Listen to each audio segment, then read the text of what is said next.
Hello students, सब एग्जामपुर कलम से क्रांति, मैं प्रीति आपका अपने परिवार एग्जामपुर में स्वागत करती हूँ।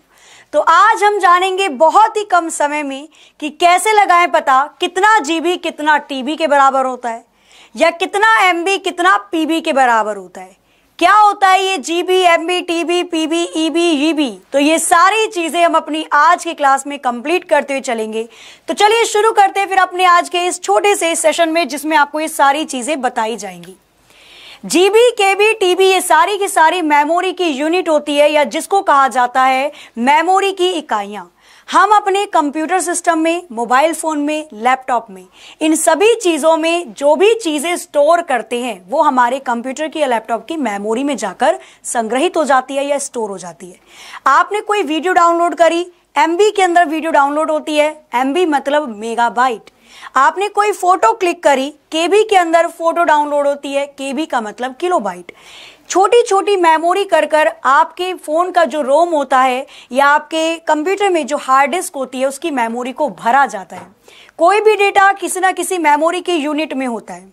और अगर मैं मेमोरी यूनिट की बात करती हूँ तो सबसे छोटी मेमोरी यूनिट कंप्यूटर की होती है बिट। सबसे स्मॉलेस्ट यूनिट ऑफ मेमोरी या कंप्यूटर की सबसे छोटी इकाई, कंप्यूटर की सबसे छोटी इकाई बिट को कहा जाता है, जिसमें केवल 0 या 1 को लिया जाता है। कई बार आपसे बिट की फुल फॉर्म भी पूछ लेता है, तो बिट की फुल फॉर्म होती है बाइनरी डिजिट, जिसमें केवल 2 संख्या आती है, 0 या 1। 4 बिट एक निबल के बराबर होता है। जैसे कई बार होता है ना, हम कहते हैं कि 1000 ग्राम किसके बराबर है, तो 1 किलोग्राम के बराबर है। उसी प्रकार से 4 बिट का मतलब एक निबल होता है। 8 बिट एक बाइट के बराबर होता है, और यही एक अक्षर को भी बनाता है। अगर आप कंप्यूटर में कोई भी कैरेक्टर लिखते हो ABCD, इसका मतलब कंप्यूटर में 8 बिट की जगह घेर ली गई है। 1024 बाइट 1 किलोबाइट के बराबर होता है। 1024 किलोबाइट 1 मेगाबाइट के बराबर होता है। 1024 मेगाबाइट 1 गीगाबाइट के बराबर होगा। 1024 गीगाबाइट 1 टेराबाइट के बराबर होता है। और इसी तरह ये टेबल चलती है। 1024 टेराबाइट 1 पेटाबाइट के बराबर होगा। 1024 पेटाबाइट 1 एक्साबाइट के बराबर होगा। 1024 एक्साबाइट जेटाबाइट के बराबर होता है, और 1024 जेटाबाइट योटाबाइट के बराबर होता है।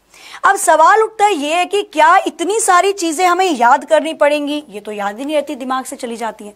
तो एक छोटी सी ट्रिक जो इनके सभी के सभी क्वेश्चन के आंसर देने के लिए बहुत ही ज्यादा उपयोगी रहती है, वो होगी आपको याद करना पड़ेगा बस एक छोटा सा पॉइंट, बन के बी के मांगता है पीजी। आप इसको ऐसे भी समझ सकते हो, तैयारी करने के लिए कोई इंसान बाहर गया, बन ठन के गया, तो बन के बी के नाम का कोई व्यक्ति है, बन के बी के क्या मांगता है, मुझे पीजी दे दो भैया, कहीं बैठकर पढ़ना है अच्छे से। तो बन के बी के मांगता है पीजी से आप इन सभी मेमोरी यूनिट्स को याद कर सकते हो। Bit, nibble, byte, kilobyte, megabyte, gigabyte, terabyte, petabyte, exabyte, zettabyte और योटाबाइट। क्लियर है?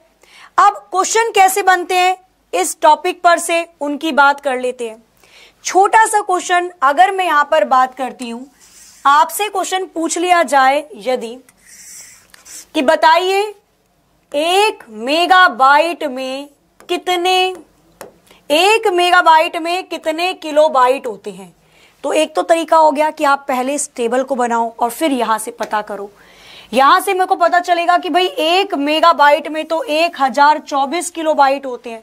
तो या तो मैं पहले टेबल बनाऊं तो यहां पर चीजों को पता करूं, नहीं तो क्या इसका कोई और भी तरीका है? बिल्कुल है, वो मैं अभी आपको बताती हूं। जैसे इसके ऊपर मैंने एक क्वेश्चन बनाया, क्वेश्चन नंबर 1, इसको करिए सॉल्व और बताइए जल्दी से आपको क्या लगता है कि इसका आंसर क्या होगा। 1 किलोबाइट कितने बाइट के बराबर है? क्या पूरी टेबल बनानी पड़ेगी?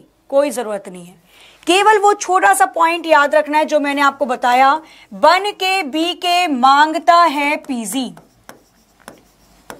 क्या करना है यहां पर?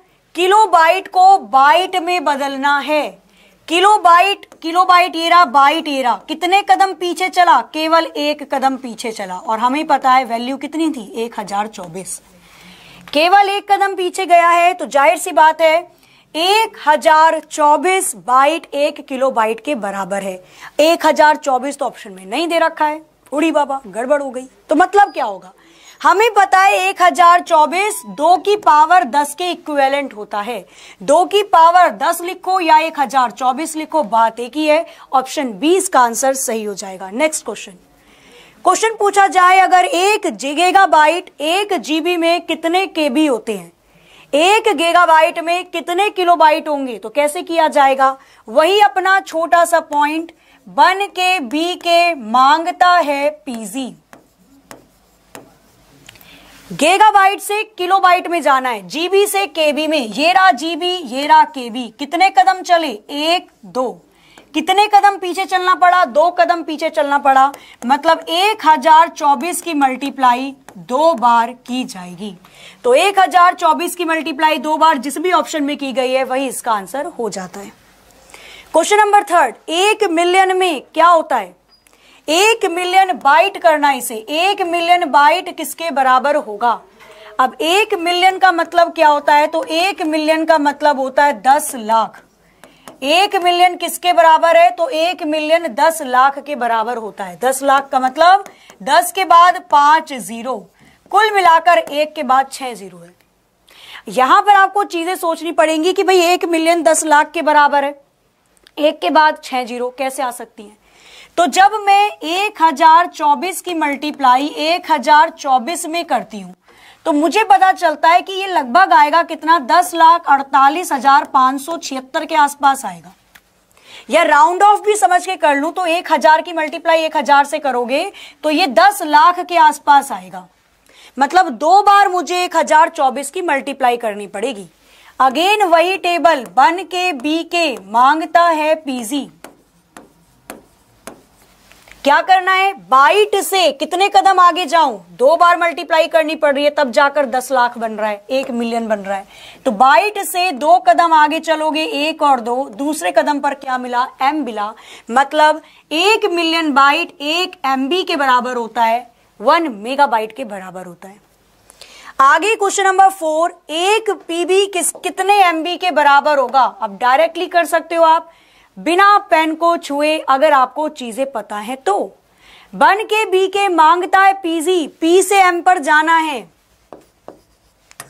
अपना क्या था टॉपिक? तो हमारा एक छोटी सी ट्रिक थी, 1 के बी के मांगता है पीजी। क्या करना है? पीबी से एमबी पर जाना है। कितने कदम चले? 1 2 3। पीछे कितने कदम गए? 3 कदम गए। मतलब 1024 की मल्टीप्लाई जिस भी ऑप्शन में 3 बार हुई है वही इसका आंसर बन जाएगा। लग रहा है आसान? आगे चलते हैं क्वेश्चन नंबर 5। कैसे कैसे क्वेश्चन इस मेमोरी यूनिट से बन सकते हैं? तो इनमें से कौन सी सबसे बड़ी मेमोरी यूनिट है? इन चारों ऑप्शन में से बताना है कि सबसे बड़ी मेमोरी यूनिट कौन सी हो जाएगी। बताइए जरा फटाफट से। लार्जेस्ट मेमोरी यूनिट, इन चारों ऑप्शन में से कौन सी मेमोरी यूनिट सबसे बड़ी है? ऑप्शन में है टीबी, पीबी, जीबी, एमबी। चाहो तो लिख सकते हो, नहीं तो अब तक तो मुझे लगता है जहां तक आप सभी को याद हो गया होगा। 1 के बी के मांगता है पीजी। सबसे बड़ी यूनिट क्या होगी? तो पहली टेराबाइट, टेराबाइट के बाद पेटाबाइट है, पेटाबाइट सबसे बड़ी हो गई। जीबी इसके पीछे है, एमबी भी इसके पीछे है। इनमें से सबसे बड़ी यूनिट हुई petabyte. Option B will be the right answer. ये वाला क्वेश्चन रहेगा इस मेमोरी में से आप सभी के लिए इस सेशन का एक प्यारा सा होमवर्क, जिसको आप सभी लोग ऑफलाइन कमेंट करके जरूर बताएंगे। मेमोरी यूनिट को बढ़ते क्रम में लिखना है, इंक्रीजिंग ऑर्डर में लिखना है। तो कौन सा ऑप्शन सही होगा? Megabyte, kilobyte, gigabyte, terabyte, byte, bit, MB, GB, KB, MB, GB, TB, nibble, byte, bit या केबी? इसका आंसर आप सभी को ऑफलाइन कमेंट करके जरूर देना है। साथ ही कंप्यूटर की और रोचक चीजों को जानने के लिए, कंप्यूटर को बेहतरीन तरीके से एनसीईआरटी लेवल में थ्योरी से पढ़ने के लिए रोज जुड़िए दोपहर 1 बजे। ठीक दोपहर 1 बजे हमारी कंप्यूटर की क्लास होती है, जिसमें आप जुड़कर कंप्यूटर की बहुत सारी चीजों को जान सकते हैं। चलिए, तो आज की सेशन को हम लोग यहीं पर करते हैं एंड। आशा है कि आपको आज का सेशन पसंद आया होगा, तो एक बार वीडियो को लाइक जरूर कर दीजिएगा, शेयर कर दीजिएगा और जितने नए बच्चे जुड़े हैं चैनल को सब्सक्राइब करके बेल आइकन को भी जल्दी से प्रेस कर दीजिए। अगला वीडियो इन 5 से 10 मिनट में कौन सा चाहते हो आप, कंप्यूटर के किस टॉपिक के ऊपर, इसके बारे में भी जरूर ऑफलाइन कमेंट करके बताइए। तो मिलते हैं नेक्स्ट शॉर्टकट ट्रिक में, तब तक के लिए हंसते रहिए, मुस्कुराते रहिए, खुश रहिए, अपना अपने घर वालों का ख्याल रखिए। जय हिंद, जय भारत।